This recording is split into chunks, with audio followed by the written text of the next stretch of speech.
Sometimes the simplest questions can actually give us the greatest amount of information about whatever we're trying to figure out. And in this case, I'm going to show you an example of that, where Democratic Congressman Joe Neguse is speaking to Republican Congressman Guy Reschenthaler. And this is all in the context of the building desire for the impeachment of President Joe Biden by Republicans. They've officially launched an impeachment inquiry strictly along party lines, including many Republicans who just years ago, when it came to Trump, said we should never have a single party impeachment. We should never see one party and one party alone abuse the impeachment power when there is no bipartisanship whatsoever. And now they are doing exactly that. Not a single Republican voting the other day to move forward and formalize this impeachment inquiry against Joe Biden. And yet they love throwing around words like bribery, criminality, high crimes and misdemeanors. And yet, when they are asked the simplest questions, do you have any evidence? Well, we're looking for the evidence. What crime are you investigating? That's why we need the inquiry, etc. It all collapses. Take a look at this super simple question asked of Republican Congressman Guy Reschenthaler by Joe Neguse. What is it you suspect he did that you're investigating? Sort of like if police say, hey, you can't leave. You're being detained. Oh, on suspicion of what crime? Well, we suspect you may have participated in a burglary.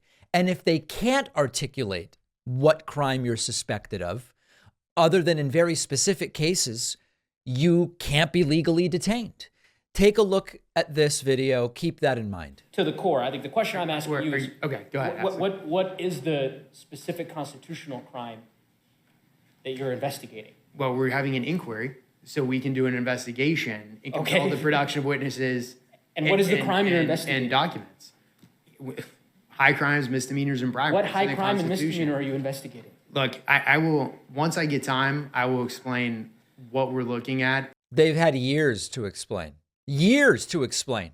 And criminal bribery. Oh, well, who did the bribing or who was bribed? Well, I don't know the details. And I will make the equivalency. No, I'm just asking you for the last impeachment.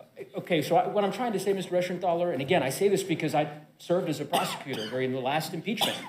One of the things about prosecuting is you need a crime. Let me explain to you a few things. When we prosecute, we have something to prosecute for, Mr. Reschenthaler. Of former President Trump. There was a specific high crime that he was impeached for on a bipartisan basis. 13 Republicans agreed. In 2019, when President Trump was impeached, there were two very specific offenses that he was impeached for. And I can't get an answer. I don't think members of the Oversight Committee could get an answer, or the Ways and Means Committee, or the Judiciary Committee. I don't think there is an answer.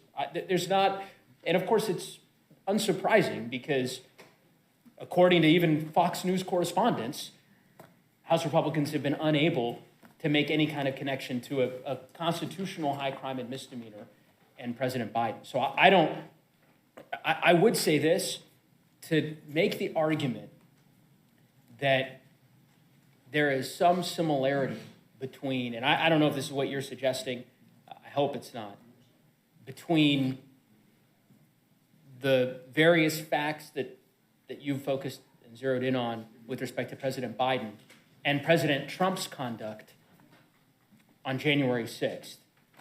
It's very clear to me, the American people would reject that argument outright. Yeah.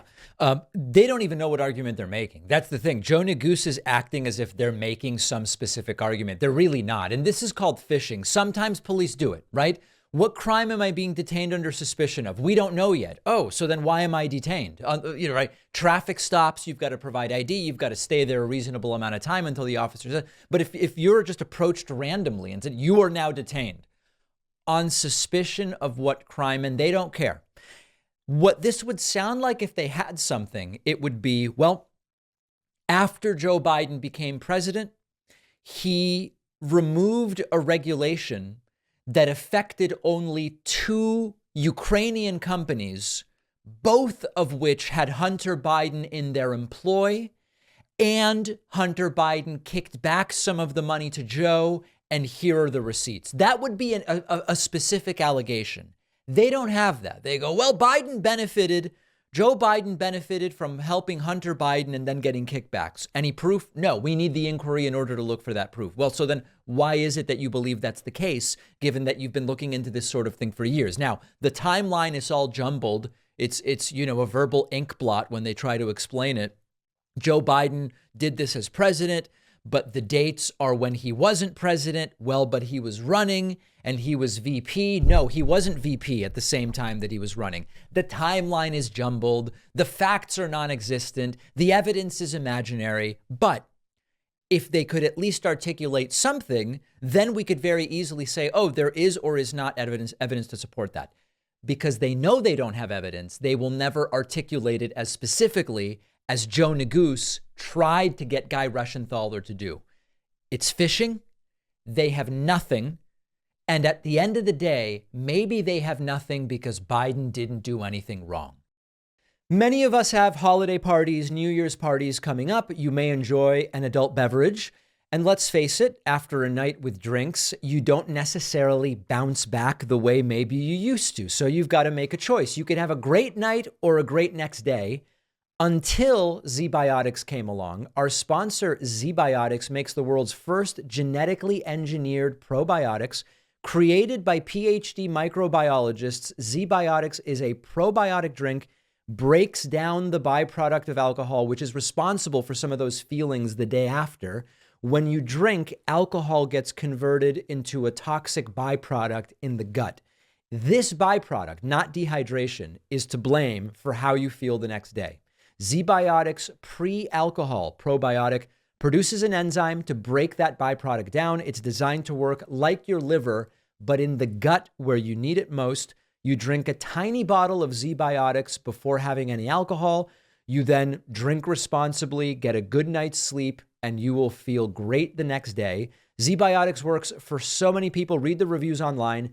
Go to zbiotics.com/Pacman and you'll get 15% off your first order when you use code PACMAN at checkout. The link is down below.